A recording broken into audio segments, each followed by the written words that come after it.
آپ کو یاد ہوگا کہ گزشتہ جمعے میں نے عرض کیا تھا کہ ان خطابات جمعہ میں جو حالات حاضرہ پر تبصرہ ہوتا ہے یا کوئی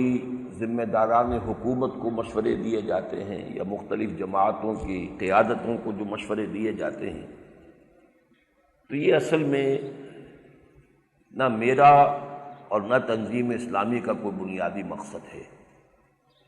اور نہ ہی یہ اجتماع جمعہ کی جو اصل غرض و غایت ہے یہ اس کے ساتھ کوئی بہت زیادہ مطابقت رکھنے والی بات ہے۔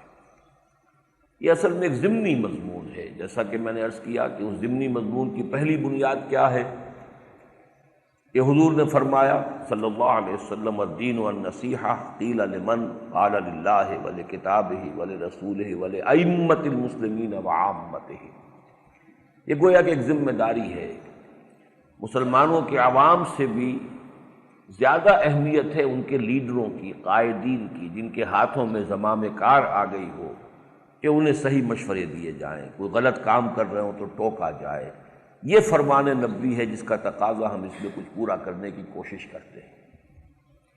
اگرچہ اس میں بظاہر یہ محسوس ہوتا ہے اور بہت سے لوگ بعض اوقات اس کو کہتے بھی ہیں کہ آپ خام خواہ یہ وقت جو ہے اس میں صرف کرتے ہیں، کوئی بات سنتا نہیں، کسی بھی آپ کے مشورے پر عمل تو ہوتا نہیں۔ میرے نزدیک یہ بات صحیح نہیں ہے، حقیقتاً ایسا نہیں ہے، ان چیزوں کا اثر ہوتا ہے۔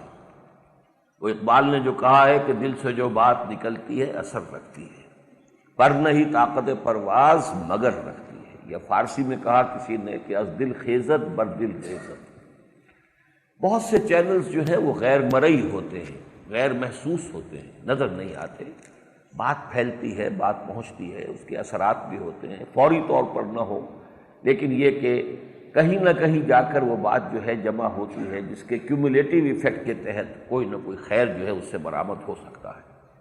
جیسے آپ سوچئے کہ اللہ تعالیٰ نے حضرت ابراہیم کو جب حکم دیا تھا وَأَذِّن فِي النَّاسِ بِالْحَجِّ يَأْتُوكَ رِجَالًا وَعَلَىٰ كُلِّ ضَامِرٍ يَأْتِينَ مِنْ كُلِّ فَجٍّ عَمِيقٍ، تو اس وقت کون سا ذریعہ تھا حضرت ابراہیم علیہ السلام کے پاس؟ وہ اذان عام، کہ لوگوں میں اطلاع عام ہو جائے کہ آؤ اور حج کرو اس بیت اللہ کا، لیکن یہ کہ اللہ تعالیٰ ان باتوں کو پہنچا دیتا ہے۔ بہرحال جو بات میں نے پچھلے جمعے میں عرض کی اہمیت کے ساتھ وہ یہ کہ اصل بات، اصل موضوع، اصل اہمیت جس شے کی ہے وہ تو یہ ہے کہ ہم یہ سمجھیں کہ ہمارے دینی فرائض کیا ہیں اور ان کی ادائیگی کی فکر کریں، میں بھی کروں، آپ بھی کریں۔ میرا گویا کہ یہاں بیان کرنا صرف آپ سے خطاب کے لیے نہیں ہوتا، خود اپنے لیے بھی یاد دہانی ہے۔ یہ تذکیر ہونے کے ساتھ ساتھ تذکر بھی ہے، اپنا سبق بھی آدمی دہراتا رہے تو اس سے انسان کو خود فائدہ پہنچتا ہے۔ تذکر، یاد دہانی اخذ کرنا، تذکیر کسی اور کو یاد دلانا، تذکر خود یاد دہانی حاصل کرنا۔ جیسے کہ حضور صلی اللہ علیہ وسلم نے اپنے خطبات میں فرماتے تھے اوصیکم و نفسی بتقوی اللہ، مسلمانوں میں تمہیں بھی وصیت کرتا ہوں اللہ کا تقوی اختیار کرنے کی، اور اپنے نفس کو بھی وصیت کرتا ہوں، میں نے اپنے نفس کو کبھی اس سے مستثنیٰ نہیں کیا ہے۔ اوصیکم و نفسی بتقوی اللہ۔ اس اعتبار سے میں نے پچھلے جمعے میں جو بات عرض کی تھی وہ اس آیت کے حوالے سے جو میں نے آج جو آیات تلاوت کی ہیں ان میں مرکزی آیت وہ ہے، اگرچہ اس سے پہلے ایک طویل آیت اور اس کے بعد دو آیتیں، میں نے آج 4 آیتیں پڑھی ہیں۔ وہ مرکزی آیت کیا تھی جس پر کہ مفصل گفتگو ہو چکی ہے؟ یا ایھا الذین آمنوا آمنوا باللہ ورسولہ والکتاب الذی نزل علی رسولہ والکتاب الذی انزل من قبل۔ یہ پکار ہے اہل ایمان سے، ان کو پکارا جا رہا ہے، ان کو دعوت دی جا رہی ہے، ایمان کے دعوے دارو ایمان لاؤ جیسا کہ ایمان لانے کا حق ہے۔ گویا کہ ہم میں سے ہر شخص کو سب سے پہلے یہ سوچنا چاہیے اور یہ جائزہ لینا چاہیے، اپنے گریبانوں میں جھانک کر اپنے دل کی گہرائیوں کے اندر ذرا اتر کر دیکھیں کہ وہ یقین والا ایمان ہے یا نہیں ہے۔ ایسا تو نہیں کہ صرف موروثی عقیدہ تو ہے، ٹھیک ہے، ہم نے اپنے والدین سے جو باتیں سیکھ لی ہیں، جیسے کسی ہندو کے گھر میں پیدا ہو گیا وہ ہندو ہے، چاہے اس نے کبھی سوچا نہ ہو کہ یہ کیا چیز ہے، کیا مذہب ہے، اس کی کوئی حقیقت ہے یا نہیں ہے، لیکن ہندو ہے۔ ایسے ہی ہماری عظیم اکثریت جو ہے مسلمانوں کے ہاں پیدا ہونے کی بنا پر مسلمان ہے، لیکن یہ کہ ہم میں سے اکثر کا حال یہی ہوگا کہ اگر جھانکیں ذرا اندر دیکھیں تو یقین وہ ہے، اگر نہیں ہے تو پہلی ذمہ داری ہے یہ کہ باقی ساری جو بھی عمارت دین کی اٹھے گی وہ اس بنیاد پر اٹھے گی۔ اگر یہ عمارت بنیادی موجود نہیں ہے تو ہوا میں تعمیر کیسے ہو جائے گی؟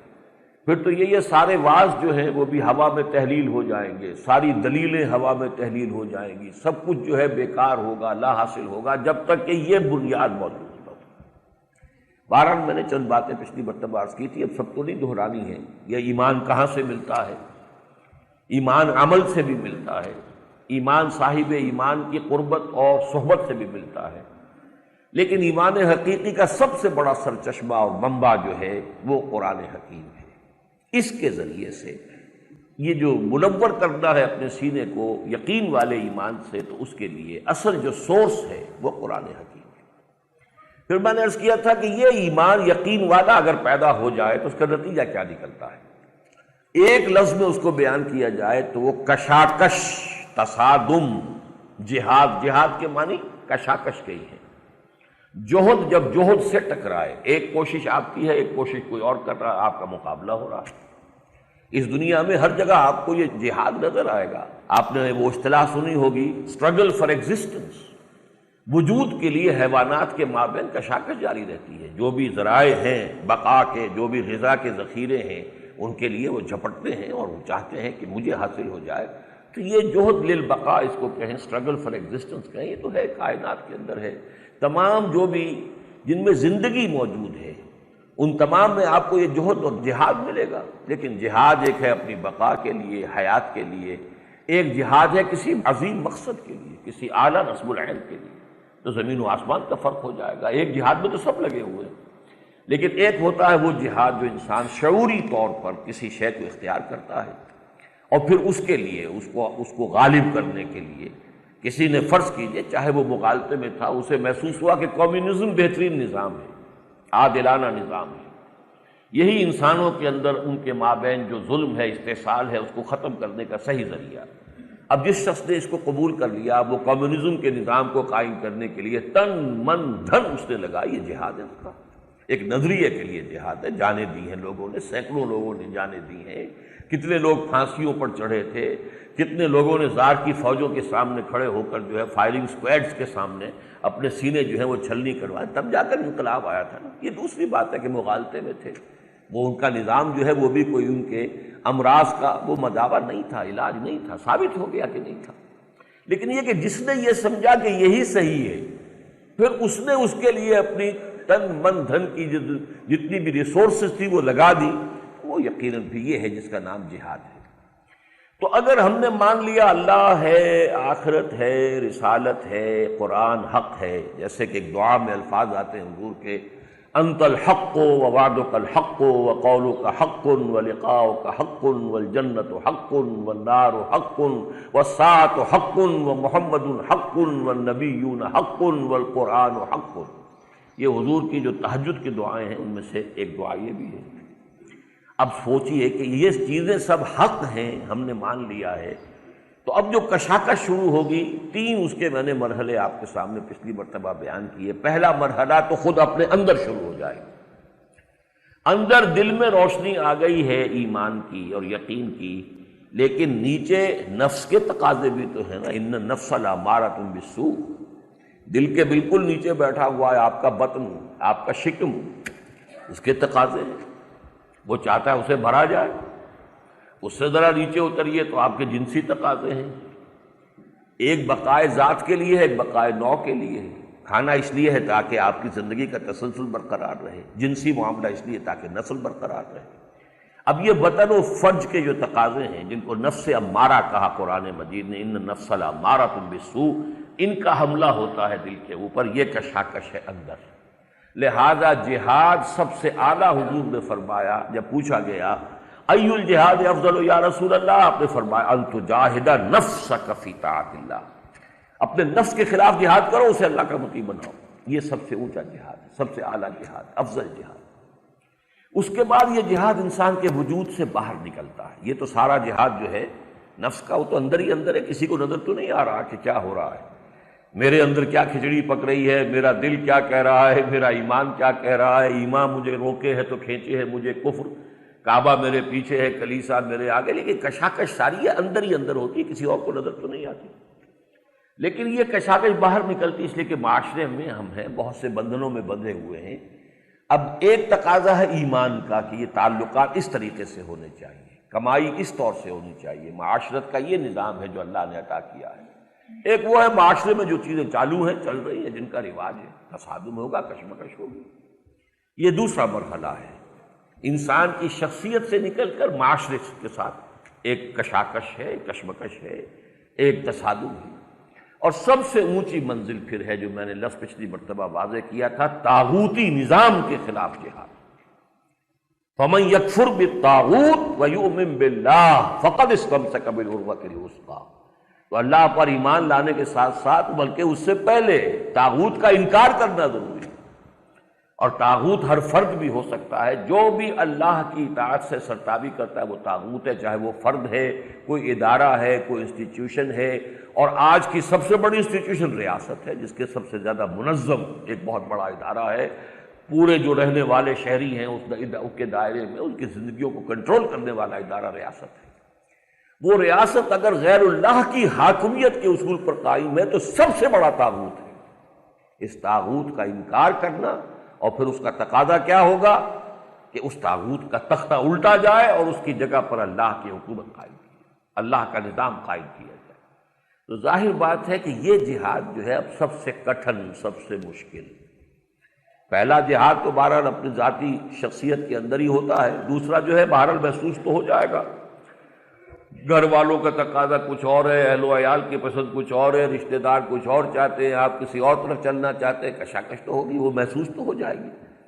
لیکن بہرحال اس میں کوئی جان کا اندیشہ نہیں ہوتا، اس میں یہ ہے کہ کوئی ناراض ہو گیا، کسی سے آپ کے تعلقات کشیدہ ہو گئے، کچھ یہ ہو گیا، وہ ہو گیا، آپ کو نقصان پہنچ گیا، ٹھیک ہے۔ لیکن یہ کہ یہ جو آخری مرحلہ ہے اس میں تو نقد جان ہتھیلی پر رکھ کر میدان میں بھی آنا پڑتا ہے، اس لیے کہ ایک نظام کو بدلنا اس کا نام تو انقلاب ہے، اور انقلاب تو بغیر خون دیے، جانے دیے آج تک کوئی انقلاب نہیں آیا۔ اگر آ سکتا تو انقلاب محمد ہی آتا صلی اللہ علیہ وسلم بغیر جانے دیے ہوئے، لیکن آپ کو معلوم ہے وہاں بھی سینکڑوں صحابہ نے جانے دی ہیں، سینکڑوں، اور ایک صحابہ کی زندگی جو ہے وہ ہمارے لاکھوں اور کروڑوں کی زندگی سے زیادہ قیمتی، سینکڑوں کی جانے، 70 تو صرف غزوہ احد کے اندر شہید ہو گئے، 70 اصحاب صفہ کو لے جا کے انہوں نے ذبح کر دیا ہے۔ تو یہ تو وہاں کیفیت ہوئی ہے، تب جا کر کہیں وہ انقلاب جو ہے وہ برپا ہوا ہے، نظام قائم ہوا۔ اس حوالے سے یہ جو مشکل ترین ہے کہ طاغوت کے غلبے کو ختم کر کے اور حق کا غلبہ، اس کے لیے اصطلاحات بہت سی ہیں۔ اللہ کی حکومت قائم کرنا، دین کو غالب کرنا، لِیُظْہِرَهُ عَلَى الدِّینِ کُلِّهِ، دین کو قائم کرنا، أَنْ أَقِیمُوا الدِّینَ، اصطلاحات مختلف ہوں گی، عباراتنا شتیٰ وحسنک واحد، مفہوم ایک ہی ہے، دین غالب ہو جائے، لتکون کلمۃ اللہ ہی العلیٰ، تاکہ اللہ کی بات سب سے اونچی ہو جائے۔ ظاہر بات ہے جو حاکم ہوتا ہے اس کی بات اونچی ہوتی ہے، اگر اللہ کی حاکمیت ہے تو اللہ کی بات سب سے اونچی ہوگی۔ تو اسے اقامت دین کہہ لیں، غلبہ دین حق کہہ لیں، اس کے لیے مختلف اعلاء کلمۃ اللہ کہہ لیں، اللہ کی حکومت قائم کرنا کہہ لیں، نظام مصطفیٰ کا نفاذ کہہ لیں، جو چاہے کہہ لیں، مفہوم اس کا ایک ہی ہے۔ لیکن آج میں در حقیقت حوالہ دینا چاہتا ہوں کہ اس کا مرکزی مقصد کیا ہے، دین قائم کرنے کا مقصد کیا ہے۔ تو یہ جو اس آیت سے پہلی آیت ہے وہ اس پر روشنی ڈال رہی ہے۔ یہ ایمان حقیقی کیوں مطلوب ہے؟ تاکہ تمہارے اندر اس جہاد کے لیے توانائی پیدا ہو جائے، قوت پیدا ہو جائے، آمادگی پیدا ہو جائے، جس جہاد کا ذکر اس سے پہلے کی آیت میں آ رہا ہے۔ اس کا سیاق یہ ہے، یا ایھا الذین آمنوا کونوا قوامین بالقسط شہداء للہ، اہل ایمان عدل و انصاف کے علم بردار بن کر، قائم کرنے والے بن کر کھڑے ہو جاؤ، اور اللہ کے گواہ بن کر کھڑے ہو جاؤ۔ عدل و انصاف کا نظام قائم کرنا، دیکھیے دین قائم کرنا، دین کیا ہے؟ نظام عدل و قسط ہے جو اللہ نے عطا فرمایا، اس لیے کہ قرآن مجید میں سورہ حدید کی جو آیت نمبر 25 ہے اس نے معین کر دیا ارسال رسول کا مقصد کیا ہے، بعثت انبیاء کا مقصد کیا ہے، کتابوں کے نزول کا مقصد کیا ہے۔ لقد ارسلنا رسلنا بالبینات وانزلنا معهم الکتاب والمیزان لیقوم الناس بالقسط، ہم نے اپنے رسولوں کو بھیجا، انہیں معجزات دیے، انہیں کتابیں دی، اور پھر وہ متوازن نظام عطا کیا جس میں حقوق اور فرائض جو ہیں ان کا تعین ہے، وہ میزان ہے، وہ میزان شریعت ہے۔ کس لیے؟ تاکہ لوگ عدل پر قائم ہوں۔ تو گویا کہ اصل شے، اور چونکہ اللہ کی ذات العدل ہے، اللہ کے ناموں میں سے ایک العدل ہے۔ حضرت ابو ہریرہ نے جو روایت ان سے مروی ہے، حضور نے جو نام گنوائے ہیں 99 اللہ کے، العدل، صرف مصدر پر مبنی نام صرف ایک ہے، باقی یا تو اس میں فاعل پر ہیں، یا فعال کے وزن پر ہیں، یا فعیل کے وزن پر، محض مصدر، سے حرفی مصدر، العدل، دی ایبسلیوٹ جسٹس۔ ہم اگر کہیں گے سراپا عدل، اگرچہ سراپا کا لفظ اللہ کے لیے درست نہیں ہے، سر پیر تو انسان کا ہوتا ہے، حیوان کا ہوتا ہے، لیکن کیا کریں، ہمارے پاس جو ہے ووکیبولری محدود ہے۔ مجسم عدل، لیکن مجسم کا لفظ بھی اللہ کے لیے صحیح نہیں، اس لیے کہ وہ جسم تو نہیں ہے اس کا کوئی، لیکن کیا کریں تعبیر کے لیے سراپا عدل، مجسم عدل، دی ایبسلیوٹ جسٹس۔ لہذا وہ چاہتا کہ عدل قائم، یہ عدل و قسط۔ اب دیکھیے خاص طور پر نوٹ کیجئے، ایک عجیب ترتیب ہے ان 4 صورتوں میں، سورہ بقرہ، سورہ آل عمران، سورہ نساء، سورہ مائدہ۔ سورہ بقرہ میں فرمایا اس امت کی تاسیس کی غرض و غایت کیا ہے، وَكَذَلِكَ جَعَلْنَاكُمْ أُمَّةً وَسَطًا لِتَكُونُوا شُهَدَاءَ عَلَى النَّاسِ وَيَكُونَ الرَّسُولُ عَلَيْكُمْ شَهِيدًا، تمہیں ایک درمیانی امت بنایا اس لیے ہے تاکہ رسول اتمام حجت کر دے تم پر، اور تم اتمام حجت کر دو تمام نوع انسانی پر۔ رسول گواہ بن جائیں تم پر، اور تم گواہ بن جاؤ پوری نوع انسانی پر۔ اچھا، اگلی صورت آئی سورہ آل عمران، اس میں پھر غرض و غایت کیا ہے، یہ امت کیوں ریز کی گئی ہے، کیوں اٹھائی گئی ہے؟ کنتم خیر امۃ اخرجت للناس تأمرون بالمعروف وتنہون عن المنکر وتؤمنون باللہ، تم بہترین امت ہو جسے دنیا والوں کے لیے، انسانوں کے لیے برپا کیا گیا ہے۔ دنیا کی تمام قومیں اپنے لیے جیتی ہیں، ان کی زندگی اپنے لیے، بھاگ دوڑ اپنے مفاد کے لیے، اپنا غلبہ، اپنا اقتدار، اپنے مفادات۔ تمہیں دنیا والوں کے لیے جینا ہے، انسانوں کے لیے جینا ہے۔ ہم تو جیتے ہیں کہ دنیا میں تیرا نام رہے، کہیں ممکن ہے کہ ساقی نہ رہے، جام رہے۔ اخرجت للناس تأمرون بالمعروف وتنہون عن المنکر، تمہارا کام تو یہی ہے نیکی کا حکم دو، بدی سے روکو۔ اب سب سے بڑی نیکی عدل ہے، سب سے بڑا منکر ظلم ہے، اس کے خلاف جد و جہد کرنی پڑے گی۔ جیسے حدیث میں آتا ہے وہ جد و جہد دل سے بھی ہو سکتی ہے، بالقلب، زبان سے بھی ہو سکتی ہے، نہی عن المنکر، باللسان، پھر بالید، طاقت فراہم کریں گے تب طاقت استعمال کریں گے، طاقت ہے ہی نہیں تو کیسے کر لیں گے؟ اعدوا لهم ما استطعتم، طاقت حاصل کرو۔ تو یہ اب چوتھی صورت ہے، یہ تیسری صورت ہے سورہ نساء۔ اب یہ دونوں صورتوں میں جو مضمون آیا سورہ بقرہ اور سورہ آل عمران میں، اس کا جو اصل لب لباب ہے وہ ان 2 صورتوں میں آیا، کہ اصل میں یہ دین کی شہادت، اللہ کی شہادت، اللہ کی طرف سے گواہی، اللہ کی طرف سے اتمام حجت، نیکی کا حکم، بدی سے روکنا، اس کی غرض و غایت کیا، اس کا کلائمیکس کیا ہے، وہ اس آیت میں ہے، یا ایھا الذین آمنوا کونوا قوامین بالقسط شہداء للہ، اہل ایمان کھڑے ہو جاؤ، قوام فعال کا وزن ہے، پوری طاقت کے ساتھ عدل و انصاف کو قائم کرنے کے لیے، اور اللہ کے گواہ بن کر۔ اگلی صورت میں سورہ مائدہ میں یہی بات ریورس آرڈر میں آ گئی، یا ایھا الذین آمنوا کونوا قوامین للہ شہداء بالقسط، کھڑے ہو جاؤ اللہ کے لیے پوری قوت کے ساتھ، اور عدل اور انصاف کی گواہ بن کر۔ اللہ کی گواہی، عدل و انصاف کی گواہی مساوی ہے۔ عدل و انصاف کو قائم کرنا اور اللہ کے لیے کھڑے ہو جانا ہم مانی ہیں، مترادف ہیں۔ یہ ہے اصل میں اس عدل و قسط کو قائم کرنے کے لیے، ایبسلیوٹ جسٹس کے لیے یہ سخت ترین مرحلہ ہے۔ میں نے عرض کیا تھا کہ اب اگلی آیت جو ہے، میں نے پچھلی مرتبہ کہا تھا کہ اگلے جمعے میں اس کے بارے میں عرض کروں گا۔ یہ جد و جہد چونکہ بڑی جانگ اصل ہے، ظاہر بات ہے جو بھی نظام دنیا میں کہیں قائم ہے اس کے ساتھ ویسٹڈ انٹرسٹ والے لوگ بھی ہوتے ہیں، پریولیجڈ کلاسز ہوتی ہیں، مراعات یافتہ طبقات ہوتے ہیں۔ جب آپ نظام کو چاہیں گے بدلنا تو ان کے مفادات پر آنچ آئے گی، وہ سٹیٹس کو چاہیں گے، جو ہمارے یہاں ایک لفظ چلتا ہے سٹیٹس کو، اس لیے کہ جس کے مفادات ہیں وہ تو نہیں چاہے گا کہ اس نظام میں کوئی تبدیلی آئے، اس لیے کہ تبدیلی آئے گی تو میرے مفادات پر ضرر پہنچے گی، لہذا اس کا مقابلہ ہوگا۔ اور وہی طبقات جو ہوتے ہیں براعت یافتہ پریولیج کلاسز، اور وہی جو ویسٹڈ انٹرسٹ ہے وہی حاکم ہوتا ہے اس معاشرے کے اندر، لہذا اب اس معاشرے میں جو برسر اقتدار قوت ہوتی ہے اس سے تصادم درپیش ہو جاتا ہے۔ اس میں جان و مال کا اندیشہ ہے، جس کو کہا غالب نے کہ مرحلہ سخت ہے اور جان عزیز۔ یہ تو ظاہر بات ہے کہ مرحلہ تو سخت ہے، ایمان کا تقاضا تو یہ ہے جہاد اپنی ذات سے نکل کر معاشرے اور معاشرے سے نکل کر نظام کی طرف پیش قدمی کرے۔ اگر نہیں کر رہا ہے تو اس کا کیا مطلب ہے؟ اگر بس جہاد اپنے نفسی کے ساتھ رگڑے لگائے جا رہے ہیں، ساری عمر گزر گئی ہے، باہر نکلا ہی نہیں جہاد، نہ معاشرے سے کہیں کوئی فرکشن ہے اور نہ کوئی نظام کو چیلنج کرنا، اس کے معنی کیا ہے؟ میں نے پچھلی مرتبہ بھی عرض کیا تھا کہ اگر آپ نے گٹھلی آم کی دبائی ہے، اگر وہ صحیح تھی اور زمین بھی صحیح تھی تو آم کا درخت اس سے پیدا ہونا چاہیے، پھر اس میں وہ بڑھے اور اس میں آم لگنے چاہیے۔ ہاں دو شکلیں ہو سکتی ہیں، یا گٹھلی میں کوئی خرابی تھی یا زمین خراب تھی،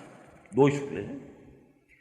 لہٰذا سٹنٹڈ گروتھ جو ہے، یہ جہاد کی سٹنٹڈ گروتھ نہیں ہونی چاہیے کہ بس وہ ایک مرحلے پر یا دوسرے مرحلے پر آ کر رک جائے۔ اگر یہ صحت مند جہاد ہے، صحیح جہاد ہے، ایمان واقعتاً حقیقی ایمان ہے، تو وہ تو پھر آگے بڑھے گا اور وہ نظام کو چیلنج کرنے کی طرف آئے گا۔ اور اس میں جان و مال کے اندیشے ہیں، اس میں ظاہر بات ہے کہ کچھ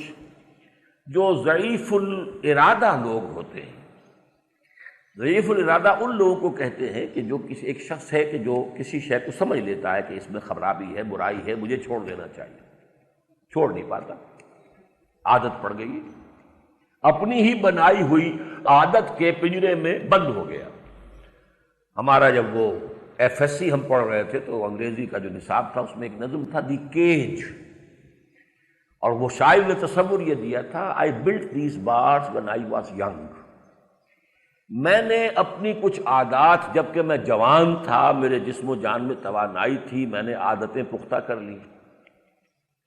اب میں ان عادتوں کی وہ گویا کہ بارز ہیں، وہ لوہے کی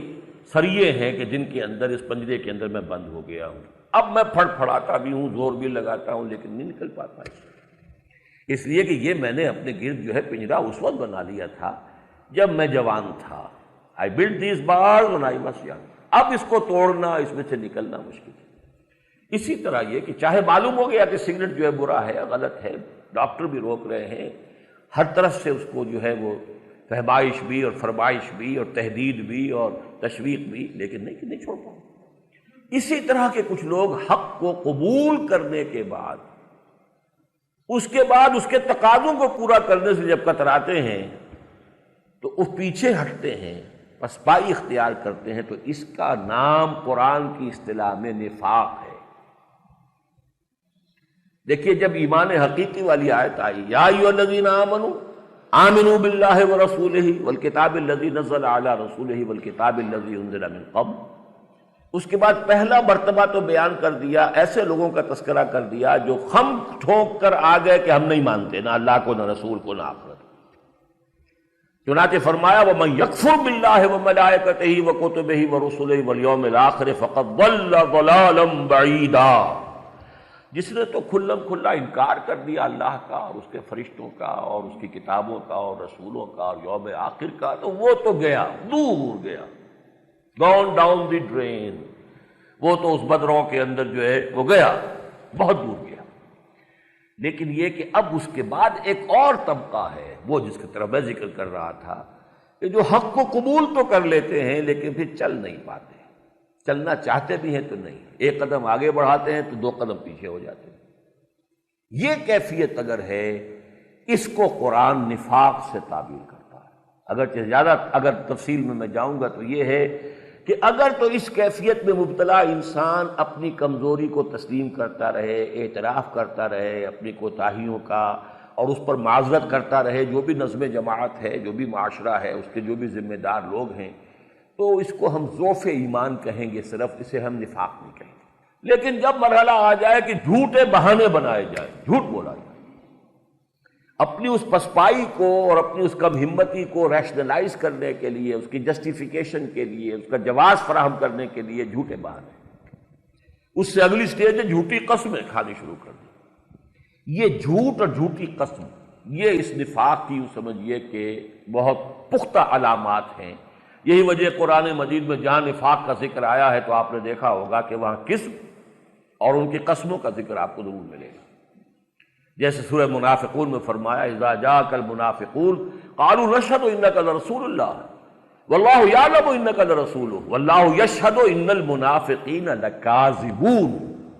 اتخذوا ایمانہم جنتا فصدوا عن سبیل اللہ، انہوں نے اپنی قسموں کو، جھوٹی قسموں کو ڈھال بنا لیا۔ تو پہلی آیت میں ان کے لیے کذب اور دوسری میں جھوٹی قسمیں جن کو ڈھال بنا لیا، کوئی مواخذہ نہ ہونے پائے۔ کہا تو مواخذہ تو ہوگا، آپ کسی جد و جہد میں ہیں، اس جد و جہد کسی نظم کے تحت ہو رہی ہوتی ہے، کوئی جماعت ہے، کوئی پارٹی ہے، کوئی آپ کا جو سپہ سالار ہے، اگر فوج میں جا رہے تھے، اگر آپ کہیں بھاگے ہیں کہ آپ نے کوئی پیٹھ دکھائی ہے تو پھر باز پرس ہوگی کہ نہیں ہوگی؟ تو کوئی قسموں کی ڈھال بنا لی جائے۔ اتخذوا ایمانہم جنتا فصدوا عن سبیل اللہ، وہ رک گئے اللہ کے راستے سے۔ وہ نقشہ کھینچا گیا ہے اگلی آیت میں، ان الذین آمنوا ثم کفروا ثم آمنوا ثم کفروا ثم ازدادوا کفرا، یقیناً وہ لوگ جو ایمان لائے پھر انہوں نے کفر کیا، پھر ایمان لائے پھر کفر کیا، پھر کفر میں بڑھتے چلے گئے۔ اب یہاں تو یہ صرف 2 مرتبہ کہا گیا نا، آمنوا ثم کفروا ثم آمنوا ثم کفروا، لیکن یہ کہ یہ 10 مرتبہ بھی ہو سکتا ہے۔ یہ 2 مرتبہ والی بات کی تو بڑی خوبصورت جو ہے مثال موجود ہے، جب کوئی آدمی کہیں ڈوب رہا ہوتا ہے کسی جھیل میں، دریا میں، تو نیچے جاتا ہے پھر آتا ہے، پھر جاتا ہے پھر آتا ہے، پھر گیا، وہ گیا سو گیا۔ بالکل اس قسم کا نقشہ جو ہے یہاں کھینچ دیا گیا کہ چونکہ اس نے حق کو دیکھ لیا تھا، سمجھ لیا تھا، دل میں کچھ نہ کچھ اس کے ساتھ محبت ہے، حق ہے اور اس کی طرف رغبت ہے، چاہتا ہے چلنا۔ جب وہ چل رہا ہے تو گویا کہ اس وقت یہ مومن ہے، لیکن یہ کہ جب ہمت جواب دے رہی ہے پیچھے ہٹ رہا تو اب یہ مومن نہیں ہے، منافق ہے۔ پھر اسے خیال آتا ہے، پھر کوئی ہمت کرتا ہے، یا کچھ حالات بہتر ہو جاتے ہیں، یا کسی وقت کوئی بات پھر دل کو لگ گئی، حضور کا کوئی اور جو ہے فرمان سن لیا، اس سے ایمان کے اندر پھر تازگی آ گئی، پھر چلا، پھر ایمان لے آیا۔ لیکن پھر اس کے بعد پھر وہی اپنی کمزوری اور اپنی جو بزدلی ہے وہ آڑے آ گئی، پھر پیچھے ہٹا۔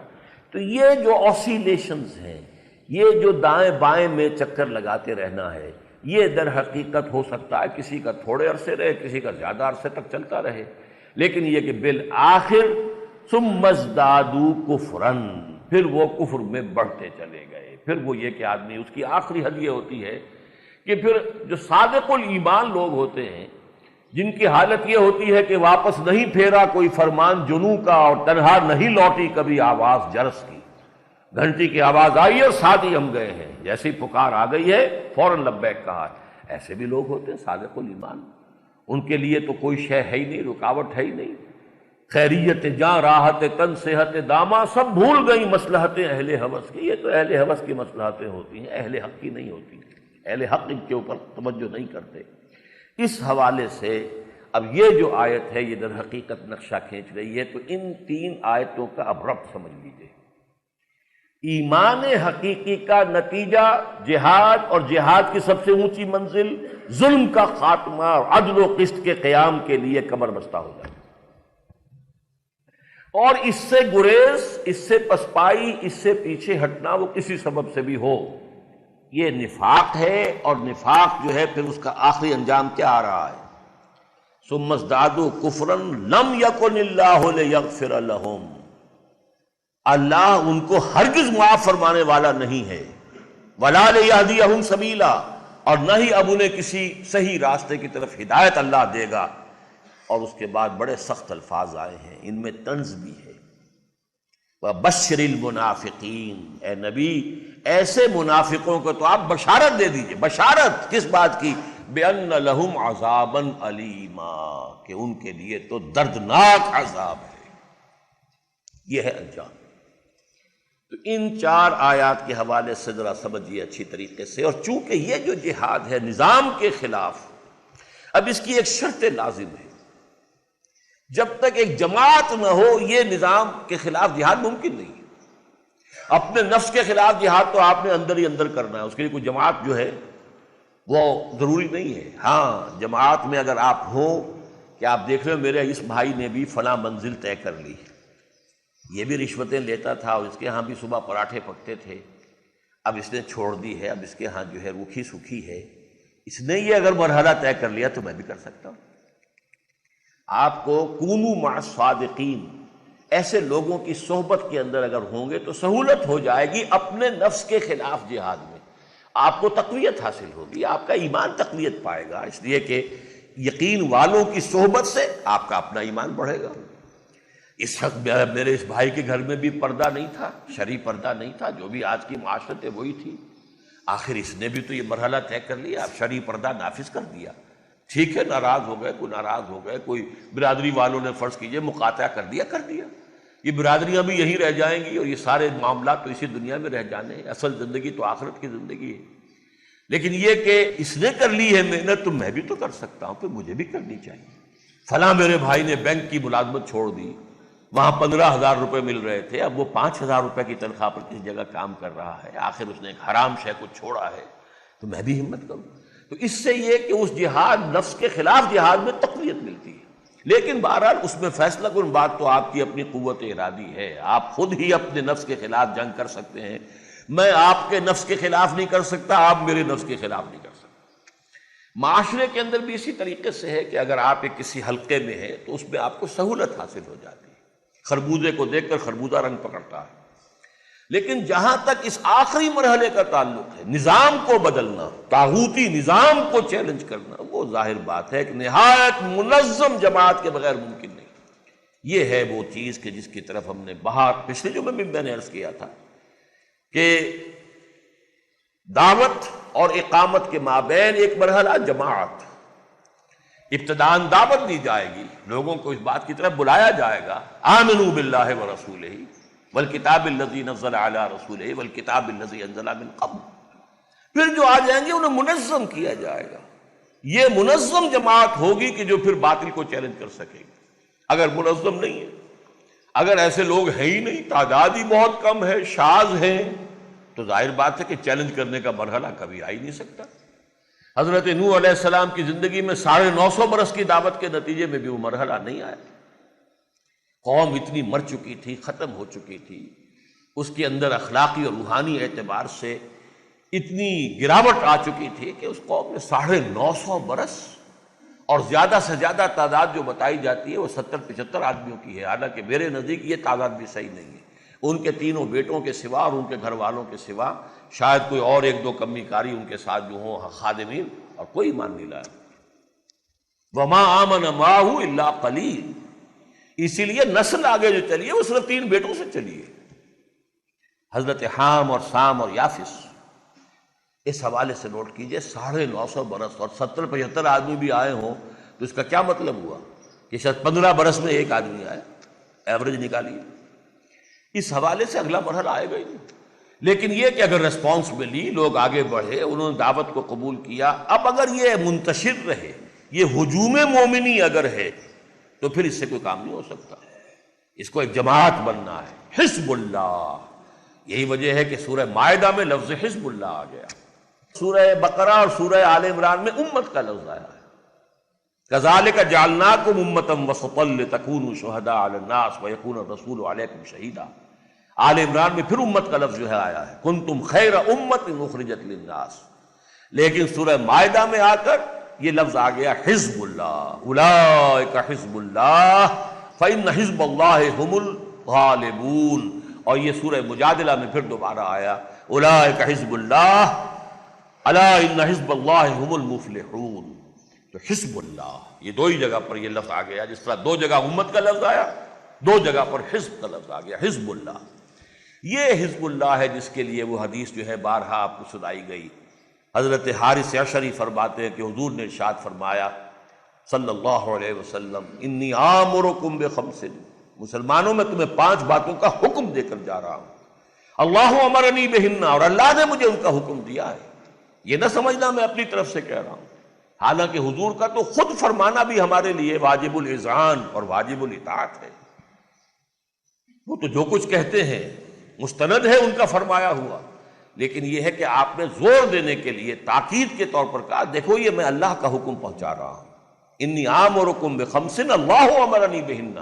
بالجماعت والسمع والطاعت والہجرت والجہاد فی سبیل اللہ۔ ان کو دو حصوں میں تقسیم کر دیجئے، جماعت سم و طاعت والی یہ ہوگی تو ہجرت اور جہاد ہوں گے، اگر وہ جماعت سم و طاعت والی نہیں بنے گی تو ہجرت و جہاد کے مراحل کیسے ہو جائیں؟ یہ ہے وہ دعوت اور اقامت، دعوت دین، اقامت دین، ان کے درمیان جو مرحلہ ہے، جو لازمی، نیسیسری،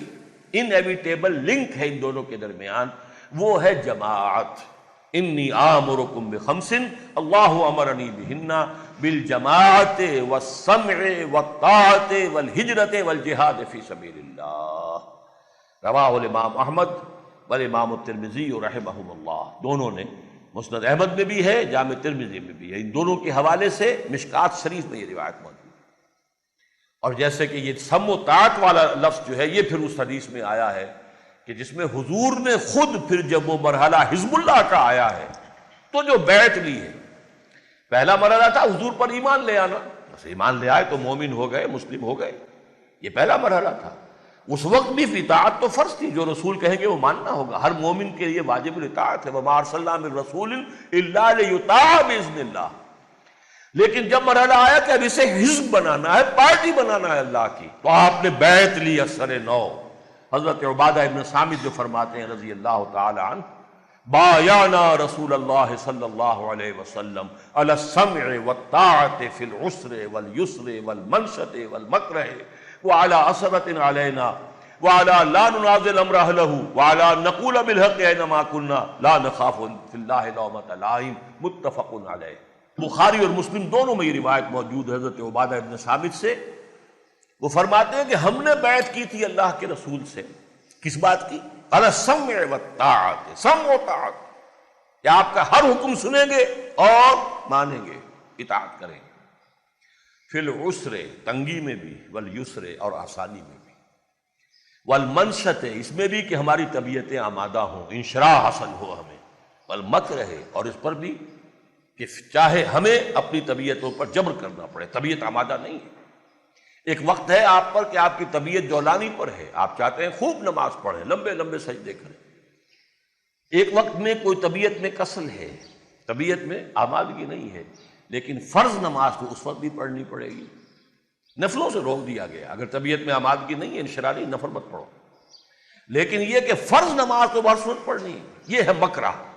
چاہے طبیعت جو ہے اس کی آمادگی نہ ہو، لیکن فرض کو تو ادا کرنا ہے۔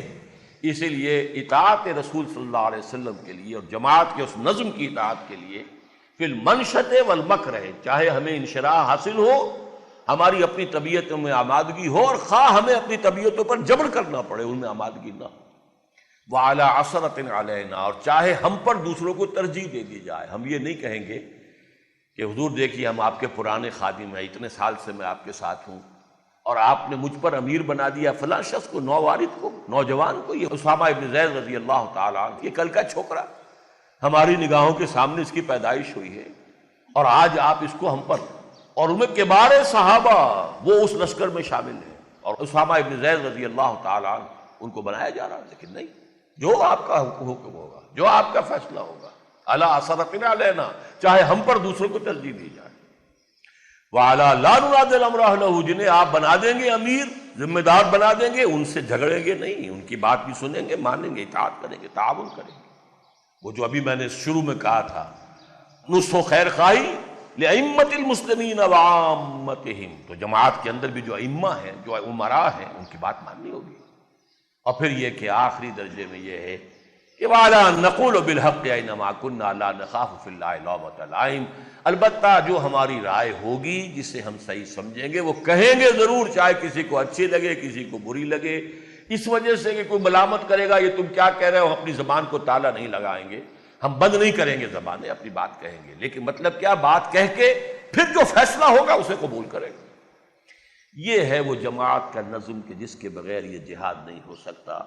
یہ میں نے پچھلے اور آج کے جمعے کی اس گفتگو کے حوالے سے ہمارے جو دینی فرائض ہیں ان کی ایک یاد دہانی، یہ مضامین جو ہے بہت مرتبہ ہمارے ہاں بیان ہوئے ہیں، ہماری تقاریر میں، خطبات میں، دروس قرآن میں، اس لیے بنیاد یہی ہے، اسی پر ساری تعمیر اٹھتی ہے، اور اسی کے حوالے ستا اٹھ کے کوئی نہیں خوش ہوندا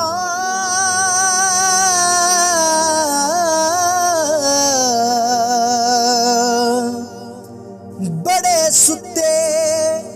جگا کے میں ویکھیا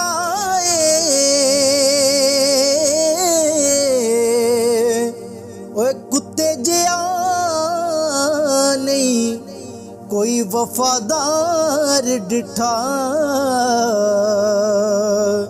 تے ٹکر سکا بھی پا کے